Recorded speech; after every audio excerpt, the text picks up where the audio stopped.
And this is where a couple of my guys, they intuited that this is where it began. This fire that really scorched and really hit hard what was the crown jewel of the natural resources here on Yerba Buena Island. About half of it burned, and it burned hot. I mean, one of the ways you could tell it burned hot is walk down in here and check down underneath the trees. There's basically nothing growing down there. What happens here after these fires is you have this brief window to try to control some of the weeds when maybe the land is a lot more simplified, you know, and you can kind of get stuff out of there. Like I was saying, there's all of a sudden, I didn't even realize it. What is this? Some weird mattress. And you get that thing out of there too, just alongside the invasive plants. But like I was saying, the fire opens up the land and it reveals a lot. It reveals recent history and past history and the good things that happened on the land. And I would say some of the abuse that happened on the land. I put a lot of batteries out of here, old batteries. But over here is a very special plant. I think it's the only one on the island. And what's amazing is that the fire spared it. I mean, just within like feet. So this is called California goosefoot. It's a rare plant, is why it's highlighted and special here. And like Josiah was saying, this is the only one we know about on the island. They also grow in San Francisco up in the Presidio in really low numbers. It's cool. I mean, you can see the flowers kind of look like, the leaves kind of look like goose feet. I believe that's why it's called goosefoot. And apparently, the native people of this land used to eat this plant and use it for some medicinal reason. I don't really know how they used to use it, but basically, yeah, the reason it's special is just because of its rarity. It's unassuming. It looks like a weed. It's not that pretty. There aren't that many reasons why people, you know, would pay attention to it. These are the kind of things you start to see once you kind of pull back the curtain, you know, of Bay Area ecology. And this is a huge plant. This is like, for what, like, just like, you know, if you're gonna go out and look for goosefoots, look for plants a lot smaller than this, because I have never seen a plant this big in my life. This is a very successful individual, and very, very lucky to have escaped the fire. So this plant, it's in the goosefoot family, Chenopodiastrium. They changed the genus on me. Some of the small butterflies love this plant. The sparrows love to eat the seeds of this plant. There's there's things that use the nectar from the plant, and I think there might even be some larval things that use it as a larval food. A lot of things use things in the goosefoot family. Some of the little blues and some of the skippers, I believe.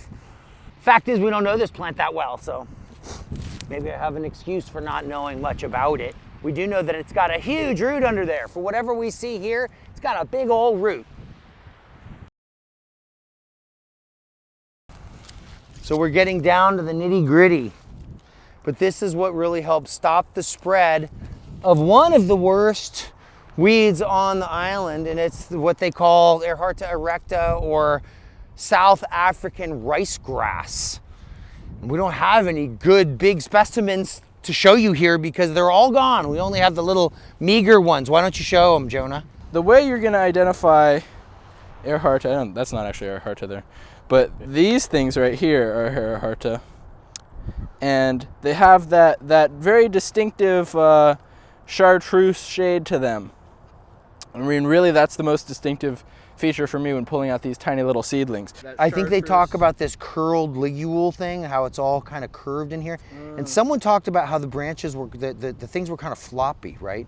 Like when they stick straight up, that's not the one we want. We really, if they start coming out, I think of it like corn, kind of the growth pattern. So here, check out this one. You see it right in there? This is where it gets tricky. We got the two grasses, the one hiding in the other grass. That other grass is not native, but it's not one we want to probably save either. But when it's not seeding, you can't know. So sometimes it could be a native grass in disguise, but it's definitely not Ehrharta. A lot more of that morning glory around.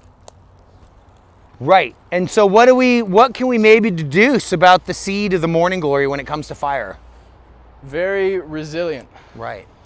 Or maybe, yeah, so the plant is resilient and the seed might be resistant to fire, right? Kind of like this oak. Oaks are really resistant to fire as opposed to, say, a pine, which is really, or eucalyptus, which is programmed to burn in the fire. These oaks are really meant to withstand it, and you could see that they are. You could see that they're starting to come out, and they're starting, these were the old broken tips, right? And then we've got that. So, I mean, there's a side of me that wonders if we should be going back and helping out these trees a little by taking off some of this dead weight that's not doing anything and let them grow back from there. That's not what we're gonna do today, not right now, but it's something I'll ask about. You can see just the true devastation that this fire did. I mean, this was not a low creeping ground fire, which is the kind of fire you want. One thing we were talking about is that it has all these little corms on it. And you can actually eat them, and so do the birds. And it means that they carry them around. So when we were getting these out, I had a very specific method that Annie was really good at, which involved like kind of loosening the soil first and then really trying to get the whole root out, right? Rather than break. So it's very easy to break this off and then it's just gonna keep growing. So, oh yeah, this is the real anatomy. This was the real lesson that I wanted to show. That is the corm. So that's not a seed. That means it's a clone. And in fact, this plant has never produced seed in California. This is South Africa, I think it's a South African plant, or Bermuda buttercup, but it's not from Bermuda. And what is it? Oxalis pes-caprae. And these mean they're all genetic clones of each other, never produce seed. There's been no sexual reproduction of this plant ever to the knowledge of botanists. And that's that little corm on the bottom. The genetics on the plant are relatively small because, of course, it came as an invasion. It really came in like one door, right? It's not like there was a lot of Oxalis entering the country. It probably entered through a couple of events, which were really commercial nursery type events. Some invasive plants get here by accident. Well, at least we think so, like the damn Ehrharta we've been pulling. And some stuff actually gets here on purpose. And I think this is one that was. By the way, we never talked about this aspect of it. I believe it's the oxalic acid. It's a favorite of the kids in the Presidio, right? You want to eat some? You know what? I've never been as much of a fan of it as some people. Did you eat some of this? Sourgrass? What's your commentary on it? You can eat it, I like right? it. I think it's refreshing.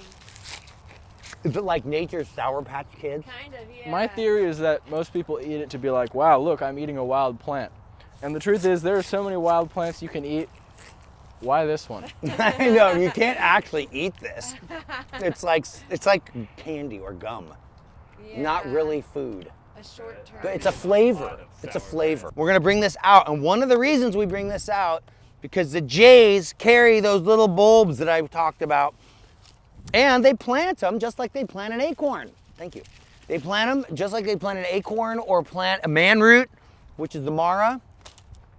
And if we leave them out here, they would eat a bunch, which is not bad, but then they would also spread a bunch, and that is bad. So if you look around here, we're in the middle of this oak woodland. This is the only patch of oxalis. So what we will do is leave a flag here to remind us that it was here.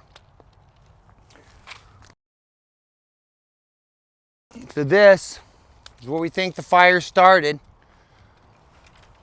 And the reason, a couple of my guys said that, they cut up some oak branches and had a little fire. What's interesting is it's all pushed together here. We really don't see other places around here that have a lot of ash, right? So, I mean, I do think the fire started in here because it's the most intense here, you know? And I mean, I think it starts somewhere down in here. I mean, and I think this is a likely place for a campsite because it's pretty far from the road, you know? So by the way, this is, I don't know, I believe this is Bircherville, bird chervil. And that actually, it's an Apiaceae, a carrot family plant related to poison hemlock. Smell it. Now, what doesn't it have that poison hemlock has? Poison? The Buena Socrates, right? Those red spots on the stem. Doesn't have that, but otherwise it looks extremely similar. So here's a really cool plant that survived. The osoberry, have I shown this one to you, Annie? Yeah, the osoberry. So one trippy thing about the osoberry is that the only way the seed got around was really by bears. And it's like a big stone fruit kind of thing. It's got a big, huge pit inside and a little bit of fruit around the edge. And if you're not a really big animal, you're not gonna eat that. It's really a dispersal challenge because the birds don't carry the pits around. It would take a bigger animal to do that, and especially on an island like this, we don't even have coyotes or foxes or any of those things, which might do it in some of the other places. Coyotes might do it, but that means that they need extra care now. I mean, if we're gonna keep these around, you know, it's like that thing, the seed doesn't fall far from the tree or whatever, and that means that they never move and they never really grow. And that's a lot like the buckeyes that we were growing this morning, those big, big seeds. They have a hard time getting around. So without people, without maybe ground squirrels is one of the few ways they get around, or the other is, or I guess some of the Pleistocene big mammals would have moved them around back in the day, probably massive squirrels and stuff, but we don't have those anymore. So yeah, it makes the stewardship all the more relevant and necessary, and it's like our own little Noah's Ark.